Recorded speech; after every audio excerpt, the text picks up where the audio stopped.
London is a great city, perhaps in some ways the greatest city on earth. But things are beginning to creak. In fact, I'd go further than that. Things are actually beginning to go wrong. The most obvious example is safety. The city is just not safe enough.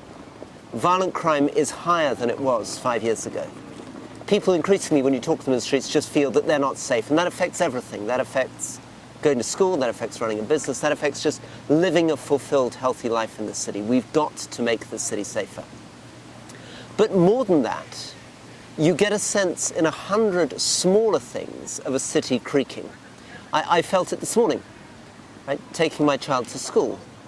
Whether it's just looking at the puddle, which as far as I can remember has been there for nearly 11 years off the edge of the disabled access ramp, or walking past the tube station where I've lived there for more than 40 years and I've seen people talking about developing it, and development's never happened despite the fact that we desperately need affordable housing in London. You feel it going down a street and suddenly thinking, why couldn't there be trees planted here? What's going wrong with the recycling system? And the way to answer this is two things.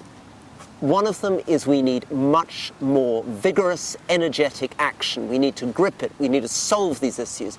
We need to learn from other countries. And the second thing is we need to listen to you.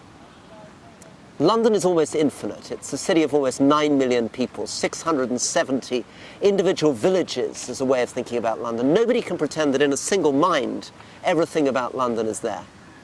You know more, care more, can do far more for your local community than any distant person can do.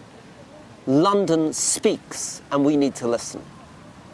So what we will be doing together over the next few weeks between now and Christmas is getting out to doorsteps, listening, asking you exactly what you would change in your neighbourhood next week.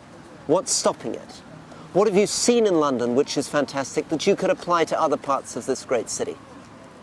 And through listening, through giving a voice to millions of people, we can together make this city much, much better.